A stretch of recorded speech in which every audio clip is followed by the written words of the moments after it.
The certified letter from the county arrived on a Tuesday morning, and I knew immediately it was going to change everything about my life in Meadowbrook Springs, Arizona.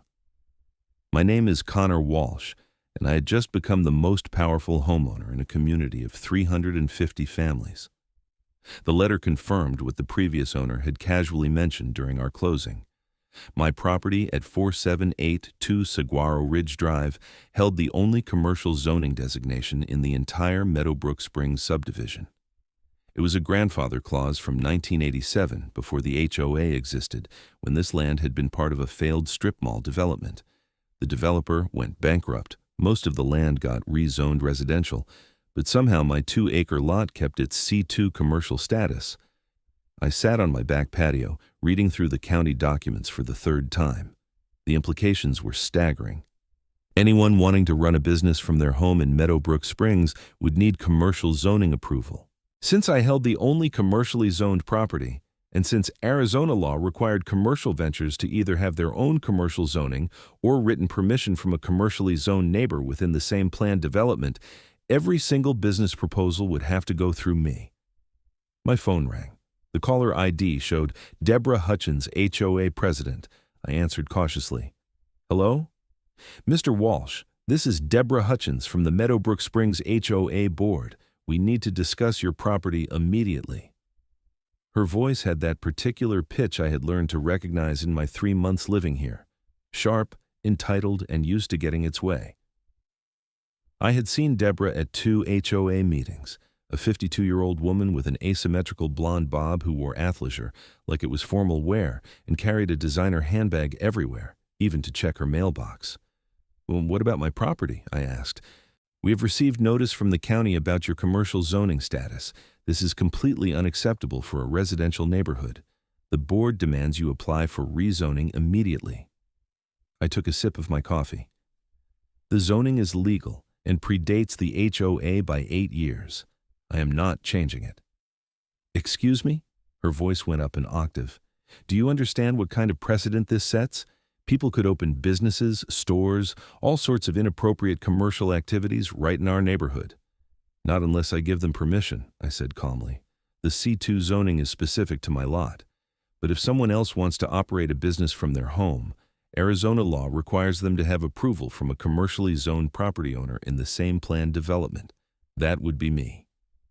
Silence on the other end. Then, very slowly, what are you saying? I am saying that I control commercial activity in Meadowbrook Springs now. If someone wants to run a home business, they need my written approval, not the HOA's, mine. She hung up. I smiled for the first time that morning.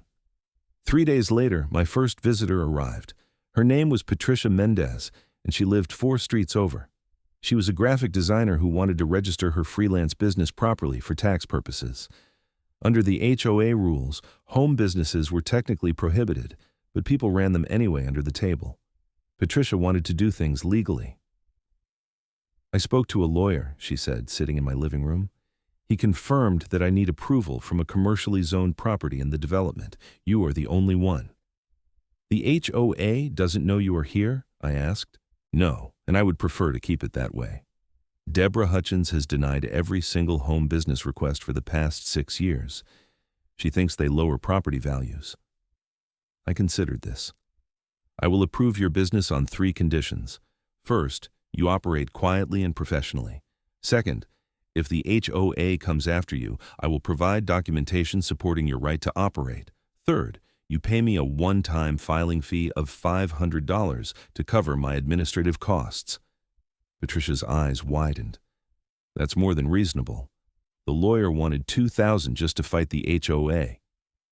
She wrote the check right there. I drafted a simple approval letter on my laptop, printed it on professional letterhead I had made up that morning, and signed it. Patricia left with tears in her eyes, thanking me repeatedly. Word spread faster than I expected. Within 2 weeks, I had approved 8 home businesses, 3 consultants, 2 online retailers, a bookkeeper, a music teacher, and a woman who made custom wedding cakes. Each paid the $500 fee. Each operated from their homes with minimal impact on the neighborhood, and each one was, technically, completely legal. The HOA board called an emergency meeting. I arrived at the community center on a Thursday evening to find the parking lot packed. Inside, nearly 100 residents filled the chairs and lined the walls. Deborah Hutchins sat at the front table with 4 other board members, all middle-aged women who looked like they shopped at the same stores and got their hair done at the same salon. Deborah banged her gavel. "This emergency meeting is called to order. We are here to address the flagrant violation of HOA covenants by multiple homeowners who are operating illegal businesses." I raised my hand. "Point of order. The businesses are not illegal. They all have proper county approval and operate under commercial zoning authorization." Deborah's face flushed. "You do not have the floor, Mr. Walsh." "Actually, since this meeting directly concerns my property and my legal rights, I believe I do have standing to speak." A lawyer in the third row, a man named Gerald, who I had approved for a legal consultation business, called out, "He is correct, Deborah. This is a matter of property law, not HOA covenant enforcement." Deborah looked like she wanted to throw her gavel at someone. "Fine. Mr. Walsh, explain to this community why you think you have the right to undermine our neighborhood standards." I stood up and walked to the front of the room. "I am not undermining anything. I own property with legal commercial zoning that predates this HOA by nearly a decade. Arizona state law requires home-based businesses to have commercial zoning approval within their planned development. I am providing that approval to residents who want to operate quiet, professional, low-impact businesses from their homes. Everything I am doing is completely legal." A woman in the front row stood up. I recognized her as Teresa Norton, one of the people I had approved. She was in her mid-40s with red hair and an accountant's precise way of speaking. "I've been running my bookkeeping business from my home for 3 years. I tried to register it properly with the county, but they said I needed commercial zoning approval. The HOA refused. Connor provided that approval, and now I can pay proper taxes, get business insurance, and operate legally. He has helped dozens of us." Another resident stood up. "My daughter gives piano lessons from our house. We have been doing it under the table because the HOA said no. Now we are legal and above board. How is that bad for the neighborhood?" Deborah banged her gavel repeatedly. "This is not a discussion forum. The board has already decided that these businesses violate Section 7, Paragraph 3 of the covenants, which prohibits commercial activity in residential zones." I pulled out my phone and projected the relevant Arizona statute onto the wall screen that the HOA used for presentations. "This is Arizona Revised Statute 9462.01, which supersedes HOA covenants when it comes to commercial zoning law. The HOA cannot prohibit legally authorized commercial activity that complies with county zoning. You can try to enforce your covenant, but you will lose in court. Badly." The room erupted in conversation. Deborah's face had gone from red to purple. She leaned over and whispered urgently with the other board members. Finally, she spoke again. "We will be consulting with our attorney. This meeting is adjourned." As people filed out, at least a dozen residents approached me asking about business approvals. I handed out my email address and told them to send me their proposals. The HOA's lawyer sent me a cease and desist letter the following Monday. I forwarded it to my own attorney, a sharp woman named Rachel Kincaid, who specialized in property law. She called me within an hour. "This is garbage," Rachel said bluntly. "They have no legal standing. In fact, if they keep harassing you, we can sue them for tortious interference with your property rights. Want me to send them a response?" "Please do," I said. "Make it clear that I am operating within my legal rights and will continue to do so." Rachel's letter must have been effective because I heard nothing from the HOA for 2 weeks. In that time, I approved another 15 businesses. My filing fees had earned me over $11,000. I started thinking of it as a side business itself. Then, Deborah showed up at my door unannounced on a Saturday morning. "We need to talk," she said without preamble. I let her in, mostly out of curiosity.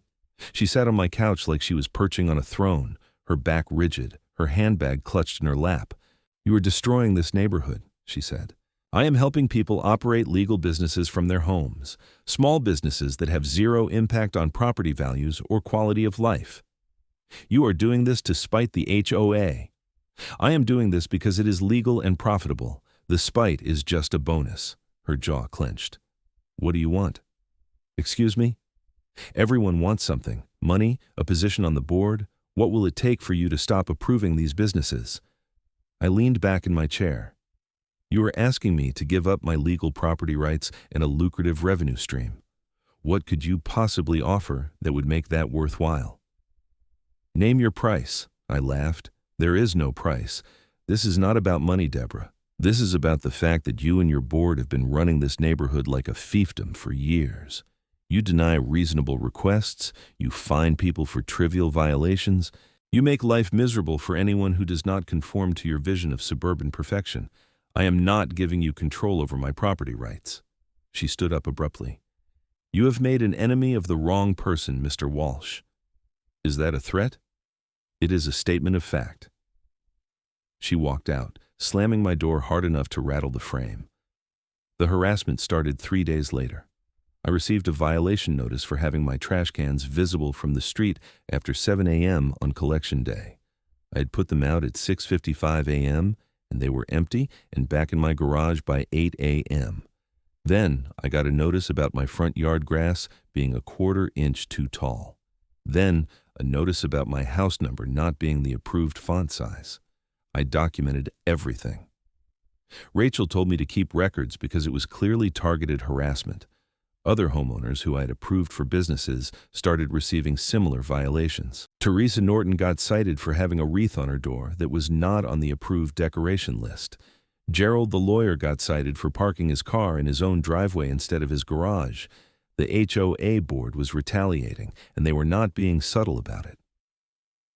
A month after Deborah's visit, I received my first legitimate business proposal that would actually be visible to the neighborhood. A man named Marcus Chen wanted to open a small coffee roasting operation in his garage. He would be roasting beans twice a week, and while he promised to keep the noise minimal, there would definitely be a coffee smell in the area on roasting days. I met with Marcus at his house. He was in his early 30s, a former engineer who had fallen in love with coffee and wanted to start a small artisan roasting company. His garage was already set up with professional equipment, all properly ventilated and up to code. I have been roasting for 6 months already, he admitted, but I want to start selling online and at farmers markets. To do that legally, I need to register as a business, and to register, I need your approval. The HOA will go nuclear over this, I said. Roasting coffee twice a week, even with great ventilation, will be noticeable. I know, but it is legal. I have checked every county and state regulation.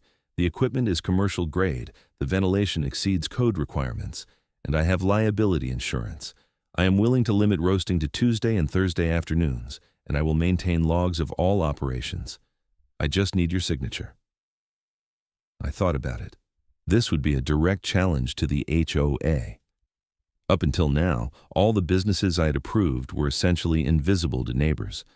Marcus's operation would be noticeable, even if it was legal. I will approve it, I said, but I want weekly reports on your operations and any complaints you receive. If this becomes a genuine nuisance, we will need to address it. Marcus shook my hand enthusiastically. You will not regret this. I approved his business that afternoon.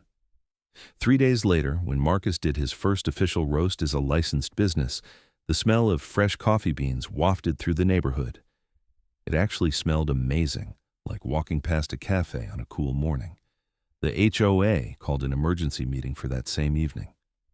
I arrived to find Deborah practically vibrating with rage. She did not even bother with preliminaries. Who approved a coffee roasting business in this neighborhood? I did, I said calmly. Marcus Chen is operating a legal, licensed, properly permitted business that complies with all county and state regulations. The smell is permeating the entire north section of the neighborhood. Coffee is not a noxious odor. There is no county regulation against smells that are not classified as hazardous or noxious. Coffee is neither. A man in the back row called out, "Honestly, I thought someone had opened a cafe nearby. It smelled great." Several people laughed.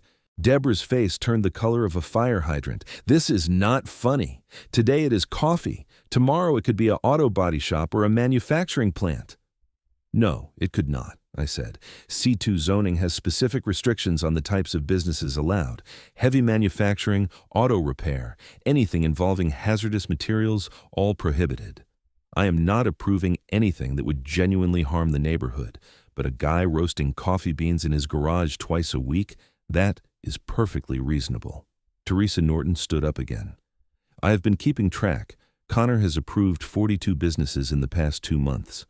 Do you know how many complaints have been filed with the county about those businesses? 0. Do you know how many noise violations? 0. Do you know how many actual problems they have caused? 0. Meanwhile, the HOA has issued over 300 violation notices in the same time period, mostly for things like mailbox colors and hedge heights. That is because we maintain standards, Deborah shot back. You maintain control, Teresa said. There is a difference. The meeting devolved into arguments between residents. Some supported the HOA's position on maintaining strict residential standards. Others, particularly the younger homeowners and those running businesses, supported what I was doing. The board adjourned the meeting without any resolution, but I could see the calculation in Deborah's eyes. She was losing control of the narrative. 2 weeks later, the HOA filed a lawsuit against me. They claimed I was violating the covenants, creating a public nuisance, and damaging property values. Rachel Kincaid called me as soon as she received the filing. They have no case, she said, but fighting this will cost money. They are probably hoping you will cave rather than pay legal fees. How much are we talking? If it goes to trial, maybe $50,000. Could be more if they drag it out. I did the math in my head. I had made over $22,000 in filing fees so far, and applications were still coming in. File a countersuit for harassment and tortious interference. Let's make this expensive for them too. Rachel laughed. I was hoping you would say that. The lawsuit turned into a spectacle. It made the local news because it involved an obscure zoning law that most people did not know existed. A reporter from the Arizona Republic called me for an interview. I explained the situation, and the resulting article painted the HOA as overreaching tyrants trying to crush small businesses.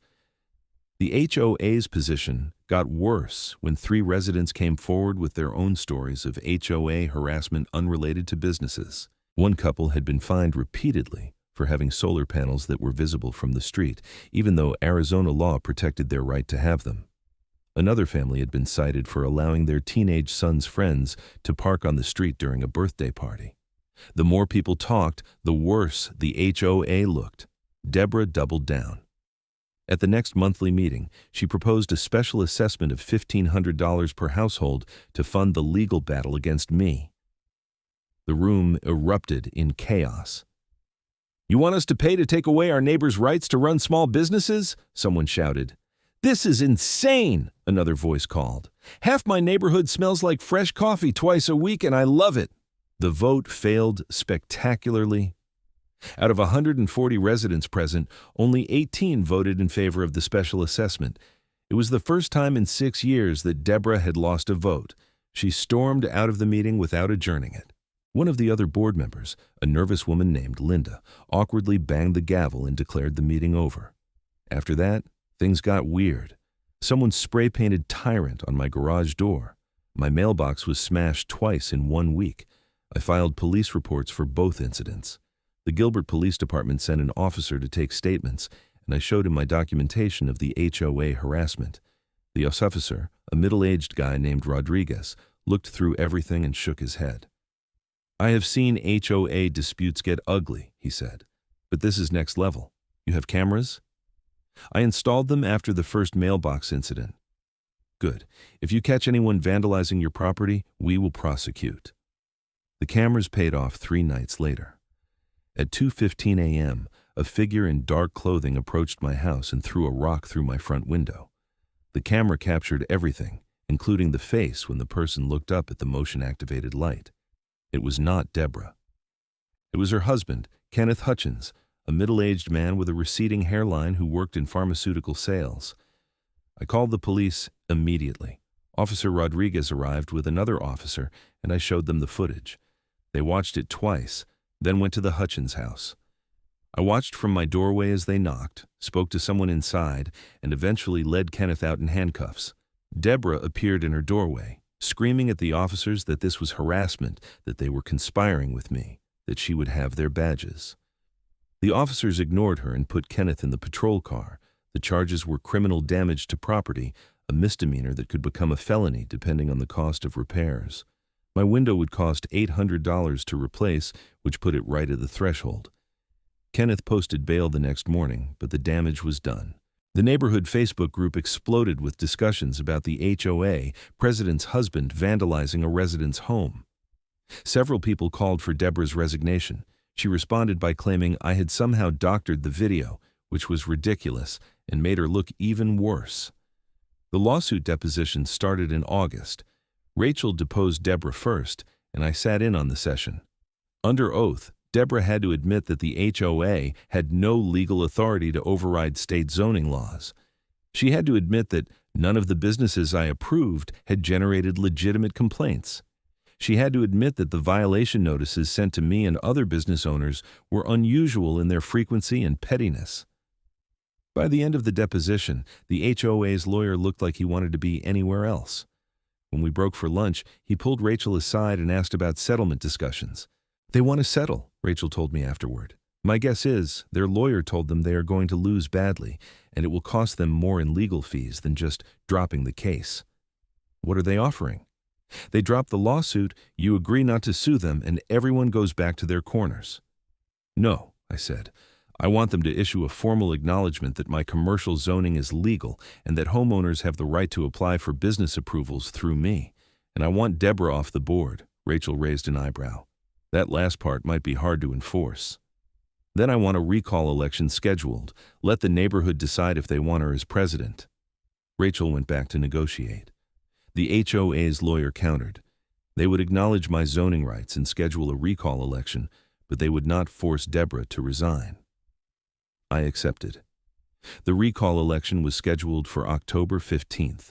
Under HOA bylaws, 20% of homeowners had to sign a petition to trigger a recall. We got 38%. The ballot would include 3 questions. Should Deborah Hutchins be removed as HOA president? Should Linda McIntyre be removed as vice president? And should the board adopt new rules limiting its enforcement powers? Deborah campaigned hard to keep her position. She sent letters to every household claiming that I was trying to turn the neighborhood into a commercial district, that property values were plummeting, and that only she could save Meadowbrook Springs from chaos. The problem was that none of it was true. Property values had actually increased slightly since I started approving businesses, according to recent sales data. The neighborhood was quieter than ever, because people were happy running their legitimate businesses instead of fighting with the HOA. And the businesses themselves were bringing positive attention to the area. Marcus Chen's coffee roasting company had been featured in Phoenix magazine as one of the best new artisan roasters in Arizona. Teresa Norton's bookkeeping business had expanded to serve 20 local clients. A woman named Sandra, who I had approved for a custom jewelry business, had just landed a contract with a boutique in Scottsdale. These were success stories, not problems. I wrote an open letter to the neighborhood explaining my position. I posted it on the Facebook group, emailed it to everyone I had approved for businesses, and even printed copies to distribute at the community center. The letter was simple. I believed in property rights, small businesses, and reasonable governance. I had no intention of approving inappropriate businesses. I had no desire to harm the neighborhood. I just wanted people to have the freedom to use their property legally and productively. The response was overwhelming. Over 200 residents signed a response letter supporting my position and calling for new HOA leadership. Several people organized a Vote Yes on Recall campaign. Someone even made yard signs, which was ironic because the HOA had strict rules about political signs. Kenneth Hutchins took a plea deal on the vandalism charge. He pleaded guilty to criminal damage, paid restitution for my window, and received 1 year of probation. As part of the deal, he had to issue a written apology to me.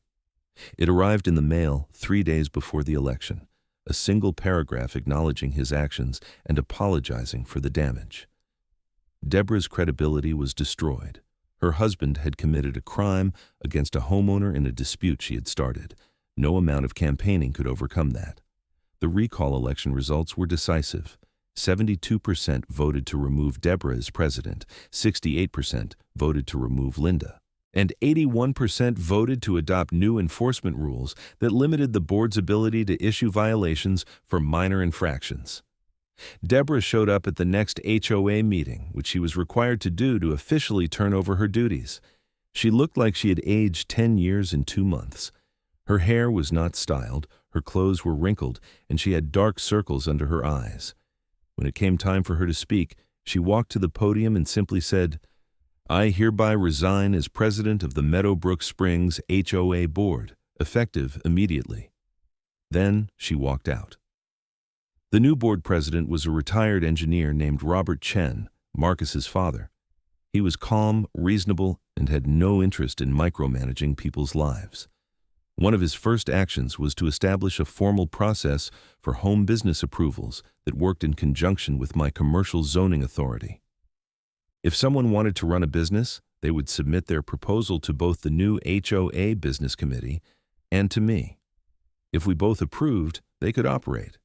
It was a reasonable compromise that gave the HOA some oversight while respecting legal property rights.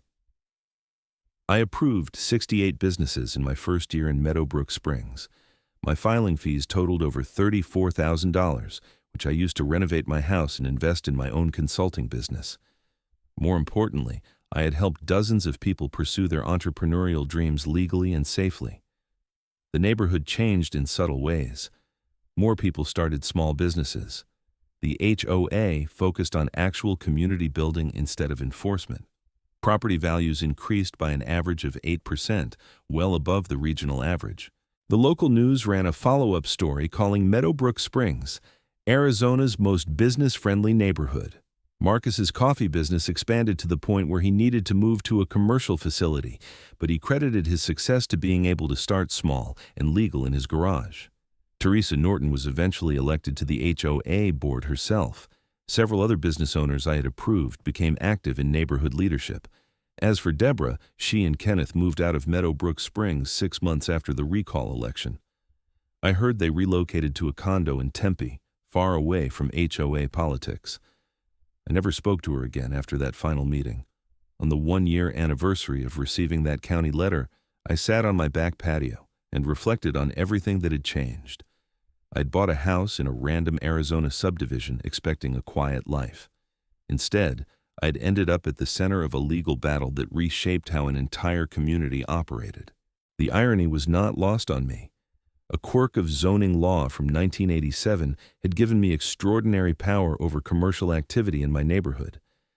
I could have abused that power, charging excessive fees or playing favorites. I could have used it to enrich myself at the expense of others. Instead, I had tried to be fair, reasonable, and focused on helping people succeed. It had not been easy. The lawsuit had been stressful. The vandalism had been scary. The constant conflict with Deborah and the old HOA board had been exhausting. But in the end, it had been worth it. My phone rang. It was a new resident, a woman named Jennifer who had just moved in 3 streets over. She wanted to know about running a virtual assistant business from her home. "Send me your proposal," I said. "Let me review your business plan, and we will set up a meeting." "Thank you so much," she said. "Everyone in the neighborhood told me you were the person to talk to. They said you actually help people instead of trying to stop them." I smiled. "That is the goal. Welcome to Meadowbrook Springs." After I hung up, I pulled up my business log on my laptop. Jennifer would be applicant number 69. I had templates now for different business types, a streamlined approval process, and even a small website where people could submit applications online. What had started as a random property quirk had become a legitimate side business, helping entrepreneurs navigate the complex world of home-based commerce. Robert Chen called me the next week about a new situation. A resident wanted to open a small plant nursery in his backyard, selling succulents and cacti to local customers. It would involve customers coming to the property twice a week during designated hours. "This is bigger than anything you have approved before," Robert said. "It involves actual customer traffic. The board wants to discuss it." We met at the community center with the resident, a retired landscape designer named Harold. He had detailed plans showing a dedicated parking area, limited hours of operation, and professional liability insurance. He had already cleared it with his immediate neighbors. "I am not trying to create a huge commercial operation," Harold explained. "Just a small weekend business selling the plants I grow. 2 hours on Saturday morning, 2 hours on Sunday afternoon. Maybe 10 customers a day at most." I reviewed his plans carefully. This was a test case for how far commercial activity could go in a residential neighborhood while still being reasonable.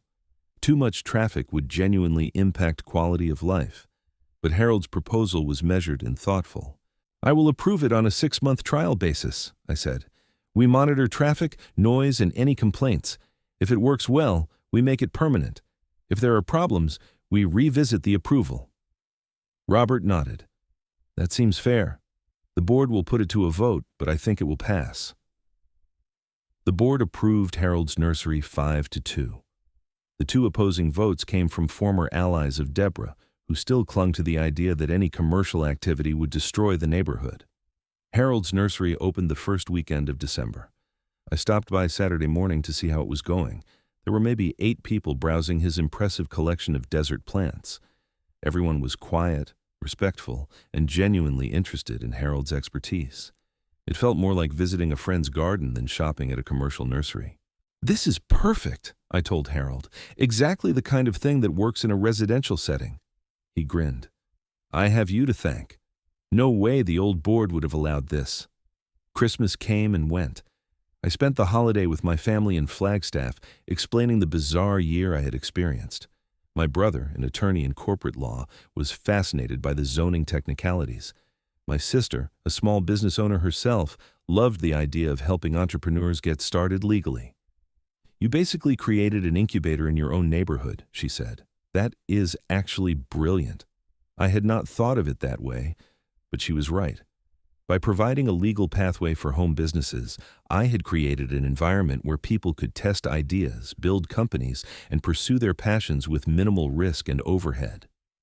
Several of the businesses I had approved had grown beyond the home-based stage and moved to commercial spaces. Others remained small side ventures that supplemented income. Either way, they were contributing to the local economy and providing value. January brought new challenges. A resident wanted to open a small dog grooming operation in her garage. Another wanted to start a woodworking business making custom furniture. Both would involve noise and some level of customer traffic. Both would push the boundaries of what was appropriate in a residential area. I met with both applicants separately.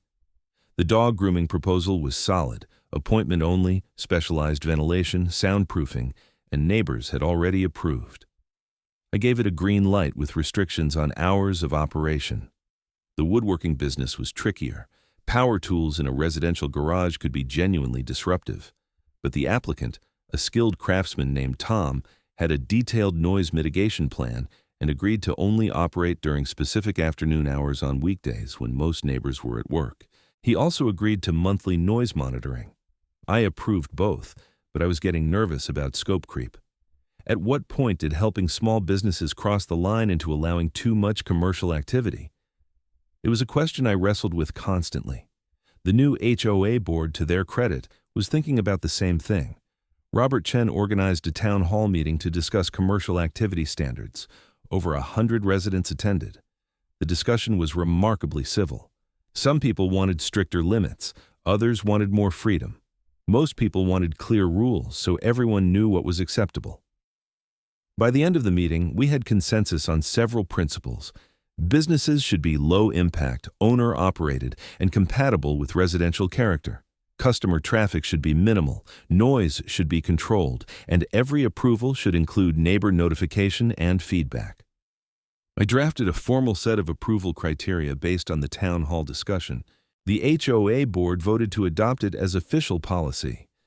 For the first time, there was a clear framework for how commercial zoning would work in Meadowbrook Springs. Spring arrived with a surprise. A reporter from the Wall Street Journal called me for an interview about zoning law and home-based businesses. Apparently, my situation was not unique. Thousands of neighborhoods across America had similar grandfather clauses and zoning quirks that gave individual homeowners unusual powers. My case was just the most public example. The article ran in March with the headline, "The Accidental Zoning Czar: How One Arizona Homeowner Became His Neighborhood's Business Gatekeeper." It was mostly accurate, though it played up the conflict with Deborah more than I would have liked. Still, it brought national attention to the issues of HOA overreach and small business challenges.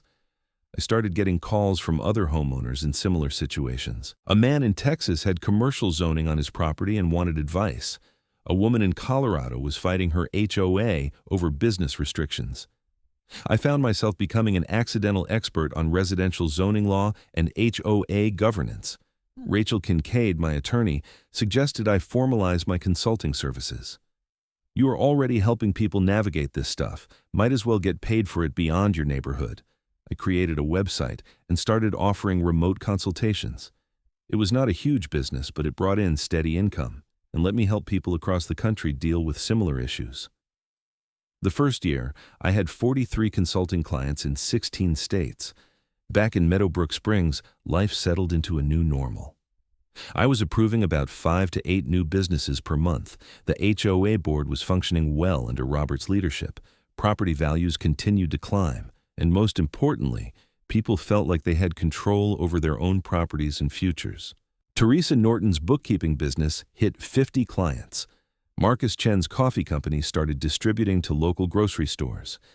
Harold's Nursery became a neighborhood gathering spot where people came as much to chat as to buy plants. These were real successes, real contributions to the local economy. In May, I received an unexpected visitor. A county supervisor named Angela Rodriguez knocked on my door on a Tuesday afternoon. She was in her 50s, professionally dressed, and held a folder full of documents. "Mr. Walsh, I am with the Maricopa County Board of Supervisors. Do you have a few minutes to talk about your property?" I invited her in, curious and slightly nervous. Had I missed some regulation? Was there a problem with my approvals? She sat down and got straight to the point. "You have done something remarkable here. We have been monitoring the situation in Meadowbrook Springs, and it has caught the attention of county planners. Your model of managing commercial zoning in a residential development is actually working. Business growth, rising property values, low complaint rates, it is exactly what we want to see." "Thank you," I said cautiously, "but I sense there is more to this visit." She smiled.